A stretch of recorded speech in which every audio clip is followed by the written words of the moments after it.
Today we're going to be covering job readiness essentials, and this is a service that we provide by New Hope Placement Services. Of course, we, as New Hope Placement Services, are responsible for helping people with disabilities find jobs out in the community, but we also like to provide resources for other job seekers as well.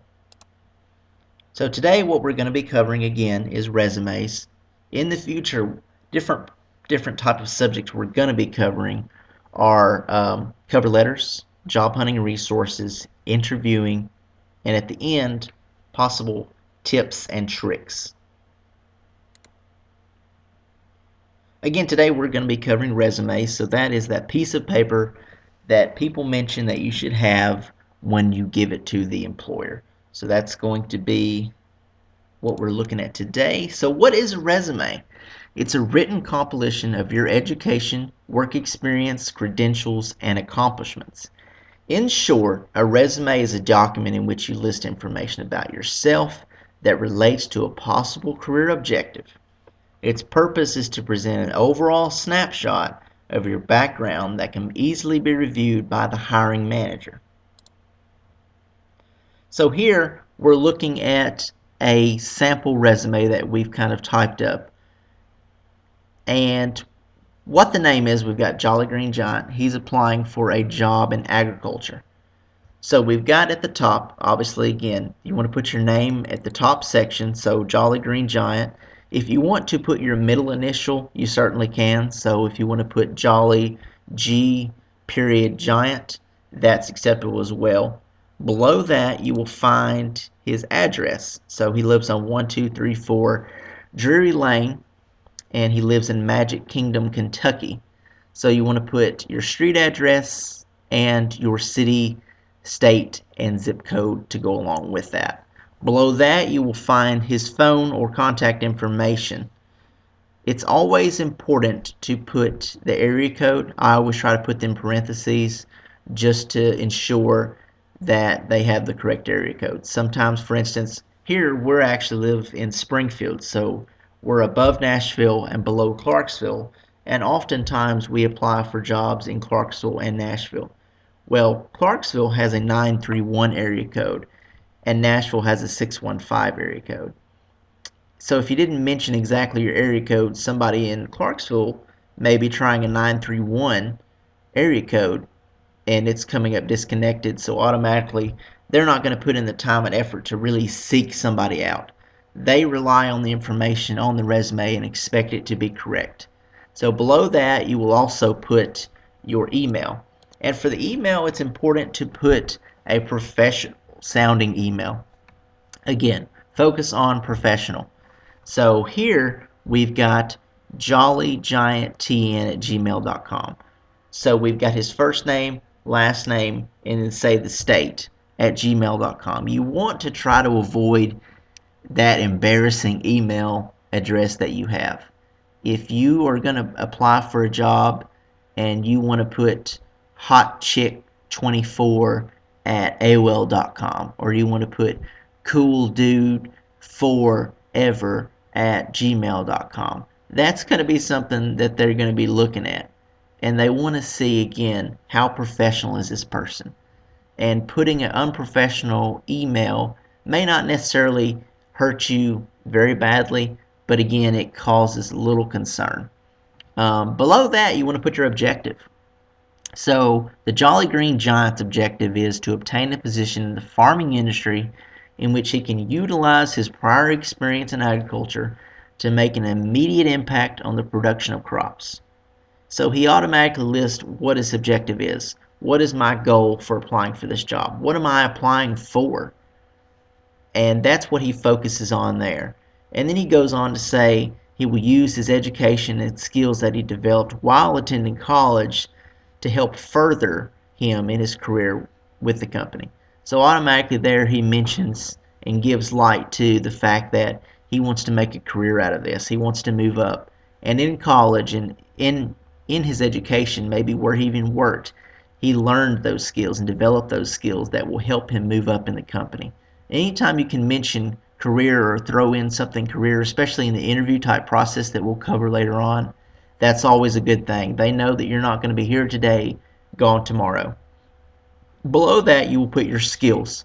And you always want to put skills that relate to the job you're applying for. He is applying for a job in the farming or agriculture industry. So he wants to list skills that relate to that. So he lists farming, crop rotation, seeding, operating farm machinery, fertilization, and harvesting. And for farm machinery and harvesting, you can kind of put, if you want to, a generic breakdown of the actual equipment, maybe specify which equipment you used. For instance, we've got harvesting, and we do put in there parentheses green beans, so that if he's applying for a job at a farm that maybe they only possibly produce green beans, he's showing that he has the harvesting, in that particular crop. For farm machinery, again, if you're going to be using combines, or tractors or transfer trucks, you always want to mention that you have experience in there for that specific type of machinery. Below that, you will find his experience. And in the experience section, that's where you're going to list out all the jobs that you've worked. If you have no work experience, then you may possibly have to put no work experience. Or sometimes what we do, if somebody has no work experience, we put looking to develop experience. But also, you can list volunteer work that you've done if you absolutely have nothing. So if you volunteer at the United Way or some other type of thing like that, then that's stuff you can mention as well, just to let them know the fact that here's the experience that I do have. So you want to put the dates that you work there.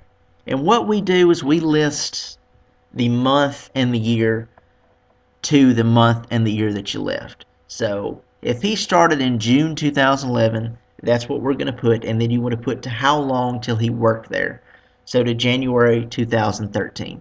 Some people may be able to remember the exact date that they started there, but overall that's not something that most people remember. So what helps us kind of break it down is putting the month and the year down. That makes it a little easier on the interview or the person that's going to review your resume's eyes. So then beside that, you want to put where you worked, the employer's name. So we've got Farmer John's Ranch, and then you want to put the location that it was actually in. So he worked at the Farmer John's Ranch in Springfield, Tennessee. Below that, you want to put your job title. So he was a farmer. And below that, you want to put your actual skills or experience that you did or have from that specific job. So from there, he mentions that he operated farm machinery.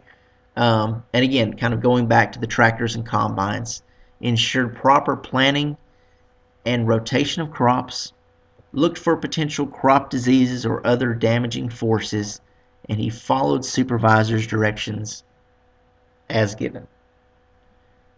So again, he mentions all the information that relates to the job he's applying for. And that's important because when you list out your job experiences, you want to try to, again, change that and relate it to the job you're applying for. Mentioning that you have all that experience and you're applying for a cashiering job, it doesn't really translate over. It shows that you have a work history, but it's not really capitalizing on mentioning your experience and the skills that you have that will you use in cashiering. And so below that, you want to continuously list your experiences, and you want to try to get some kind of order to it. For instance, if you look at ours, you can kind of start seeing a pattern of how we list things. Now, in this specific resume, there was an error. You'll notice that Nashville, Tennessee is a little bit more, I guess, in than Springfield, Tennessee. And ideally, what we'd want to do is we want to bounce that out right below Springfield, Tennessee. So again, it has that uniform type look when you're looking down the resume. Below that, you want to put your education, and you always want to list out your high school that you went to. And because that's something that usually on applications, if you fill out an application, almost every single application you'll ever fill out mentions that you have to put your high school information. If you didn't graduate from high school, then you can put attended high school where it says high school diploma, or put GED. Again, you want to show them that you went to a high school or you completed GED training. you have a high school diploma or you have a GED. And then, of course, you want to list the city that you obtain that in. Same thing for when you go to college. You want to list the name of the college, and then you want to list what your degree or major was in. So in this one, we just kind of put agriculture. But again, really what you would want to do, if you've got a bachelor's degree in agriculture, you want to put a bachelor's degree in agriculture. If you've got for instance, you got an applied science degree in agriculture, put applied science degree. And then, of course, you want to list the city where you got that from. Then we're going to move on down to references. So for the references, obviously, you're going to put their name, you're going to put their job title next to their name, and you're going to want to include their contact information. If you want to, you can create a little section and put years known if you want to. Generally, what we do is we just stick with the names, that person's title, and their contact information. And we'll mention some information that I think is important for the references a little bit later on. So we'll have a little bit more clarification on those. Different types of paper you can use for your resume. Resume paper, which you can find at most office supply stores. They have it at Walmart, Staples, Kmart. Most places you can go and buy paper. They also have resume paper. And what resume paper is a little higher quality. Maybe it's a little thicker. It's got some color to it. It makes it stand out and look a lot more professional than a plain piece of paper. And obviously, if a person that's reviewing resumes were to put 10 resumes out on the table, 9 of those resumes have plain paper. So they look all similar. They may have different formats, different breakdowns, but overall they look similar. And then you've got, say, Joanna Smith here that has a professional resume on resume paper. That's going to differentiate her from all the other pieces of plain paper. That's going to make their eyes go to hers first. Again, that's what you really want to capitalize when you're looking for a job. Your job is to beat the other qualified candidates that they have for that job. You want to get that recognition. So that's why it's important to have resume paper. And if you can't afford it, you can't find it, you just don't have it readily available, you can use plain paper. That's fine. But again, if you really want to kind of get the edge on the competition of the other job seekers, other possible candidates for the job, then going with the resume paper will certainly do that. Some top 10 resume tips that we have. So number 1 is communicate who you are and how you want to be perceived. This is the underlying foundation of all the information in your resume.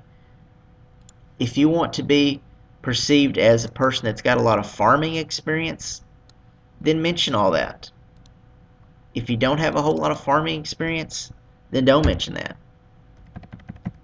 All right.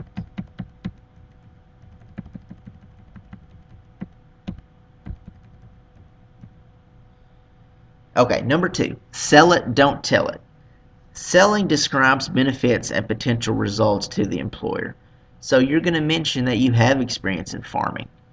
That when you get on the job site, since you have that experience, you can automatically start going to work. You can automatically make an impact. And you just want to, telling simply states facts. Again, you want to mention, here's what I have experience in. You don't necessarily have to sell it and say all these things and spruce it up. Just stating the fact that you know how to operate farm machinery. If you want to leave it at that, that's fine. Using key words. Every industry has its own vocabulary or jargon. Strategically using some of these words in your resume communicates your knowledge in the field. For instance, I come from a business management type background. So if I'm applying for a business management position, then I want to try to drop keywords that relate to that. So I would drop words such as leadership, time management, anything that kind of relates to that. Again, business management type things. If I'm going into a customer service field, customer service. If I'm doing manufacturing, maybe quality management. All of those things are going to relate to having a career, for instance, say in the business management type field. Use the big and save the little. Focus on big accomplishments and experiences in your resume. Save the smaller details for your interview. This helps to keep your resume at a reasonable length and provides interesting information to share in your resume or in your interview.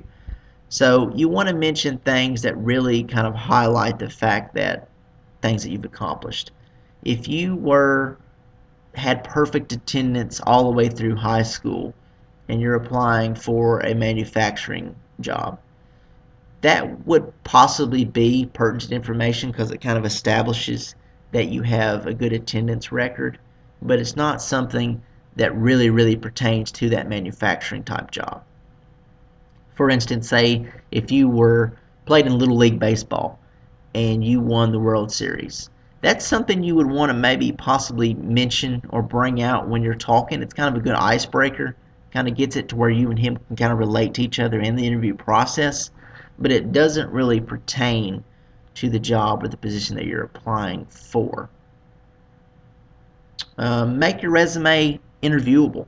Lead the reader to information you want them to know about you. Good organization and content can lead to stimulating conversation. So again, you want to put on your resume information he's going to be able to ask you. So he's going to say, "Oh, you know how to operate farm machinery. What kind of farm machinery do you know how to operate? Oh, I see that you did farming or crops for green beans. Where did you do that at? What was the process?" Again, you want to make it to where he can ask you questions throughout it, and to maybe at the end you don't even have to do an interview. He just scans your resume and starts asking you questions directly from that. So you kind of get a little bit of advantage because you know exactly where he's going with things. Questions that he may ask you because he's getting it directly from your resume. You want to eliminate confusion with structure and context. Make information easy to find with clearly defined headings and sections. Define the context in which you worked, your job title or position. So as you kind of develop your resume, again, something that I mentioned a while ago, you want to have to where it looks uniform. As you apply things, you want that same type format to go all the way down your resume. I review resumes and get resumes from people that just have scribbled everywhere. There's not really a template or outline. It's just information that's just kind of thrown in there, and it hurts your eyes, or it doesn't allow you to really focus on those skills because you're just sitting there thinking, man, this is a rough looking resume. So again, you want to differentiate yourself from those that don't have a well-developed or well-structured resume. Use function to demonstrate achievement. Refrain from simply listing your responsibilities at former jobs for an employer. This is boring to read. Again, you want to mention what you've done. Share what functions you were part of and what changes occurred from your involvement. If you want to go into it and put on there, on mine, usually I just put your responsibilities that you did. But again, if you've accomplished something at work, say you worked for Walmart, you went in there and your department wasn't doing so great when you took over. And suddenly you got in there, shrink went down, sales went up, customer service went up, and you can put some type of, if possible, some measurable difference. For instance, sales increased by 200%. Customer service increased from 0.97 to 0.100 or 1.00. Again, you want to mention, facts if you can about that. But other than that, if you don't have a whole lot of, things that really were achieved during your time there, you can focus on your responsibilities that you did there. And again, aim those responsibilities and skills or experience toward the job you're applying for if possible.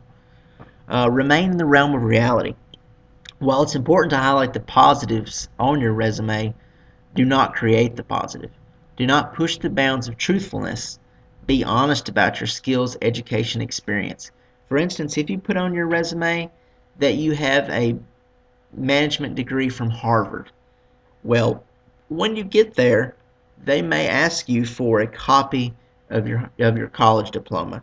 Well, if you don't have a copy or any way to show that you graduated from Harvard, then that's not going to look favorably on you.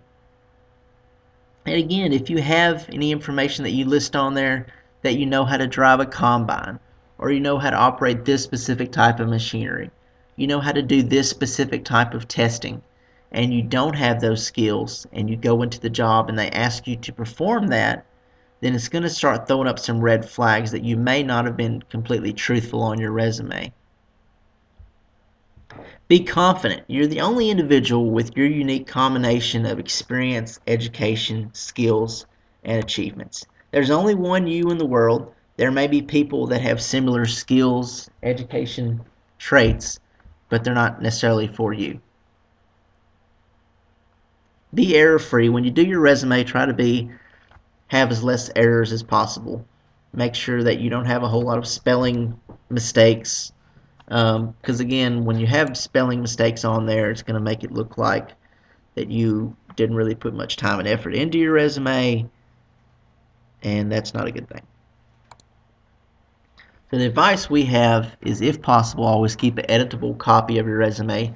If you have a computer or word processing software such as Word, you always want to try to maintain a copy of your resume that you can always edit and change for that specific job that you're applying for. Never give a prospective employer a wrinkled resume. You don't want to provide them with a resume that's wrinkled, because it automatically starts giving them the impression that you don't really care. You've had this resume that you wrinkled and you've been sitting out in your car. You want to make it seem like that you came to that employer, you sought that employer, and you're bringing them a fresh resume, or a resume that's not wrinkled. Again, it kind of provides a little bit of professionalism on your part. Changing a resume to fit a job. Again, that's why it's always important to keep an editable copy of your resume, because for every job you apply for, you want to change your skills. You want to change what you're applying for. You don't want to apply for a job in manufacturing when you've got the Jolly Green Giant resume and he's applying for agriculture. You want to always change what you're looking for, and you want to aim your skills at that specific job. For instance, the Jolly Green Giant, he has a lot of skills and experience in agriculture, farming, but those skills don't really translate into a job that he's applying for in customer service. So you want to aim skills that actually apply for that specific type of job. Never provide or list skills, education, or work history that is not accurate or truthful. Again, you want to be truthful in your resume, and if you're not, then when you start going through things, they're going to start automatically putting two and two together, and before too long, it's going to be start throwing up some red flags that maybe you aren't as truthful, maybe you're not as well qualified as they thought you were by looking at your resume. Listing references that will provide the employer with information that will be positive, or information that will provide positive information. So your references need to be able to provide you with a good information, positive information. Don't list a boss or supervisor or a employer that's not going to give you a good recommendation. If you left your job on bad terms in the last one, you burn a bridge, don't list that employer, because odds are, or there's going to be a possibility of, that person is not going to give you a positive reference. Ensure that you update your references' contact information. If you've been looking for a job for a couple of weeks, a couple of months, a year, a couple of years, you want to make sure and ensure that the information provided on there is correct. Again, you want to make sure, you want to call your references and say, okay, is this number correct? If you can't reach them, try to find them on Facebook, email them, find them in person. But you want to make sure that the contact information, the numbers that you give, are able to actually be able to allow them to reach them. Only list references that you can depend on to respond to a reference check. It doesn't matter if you list Donald Trump as a reference on your resume, because at the end of the day, Donald Trump doesn't know you, and more than likely, I'm going to guarantee that person is not going to be able to reach Donald Trump. You want to put references that you can rely on, that will be able to answer a phone, that will be able to pick up when somebody's calling, or at the very least be able to return a voicemail that a possible employer may have left them to check a reference. Again, you want to put somebody that you know will answer the phone. If you have a boss that never answers his phone, that never gives you a call back, that never responds to text, that just seems like he just falls off the face of the earth, you don't want to list him as a reference because you're going to have a wasted person on your references. And hopefully you give a good resume. It has all your information on it. You go into the job, into an interview, where you just stop in and give a hiring manager a resume. Hopefully the overall goal will be that you're hired. And that's really what we're seeking, and that's what we're about at New Hope Placement Services. So again, today what we covered was resumes. Different topics that we'll be covering in the future, again, will be cover letters, job hunting resources, interviewing, and also providing some helpful tips or tricks or hints that we use to kind of get people into jobs. So again, look for that in the future, and I hope you've got something out of this.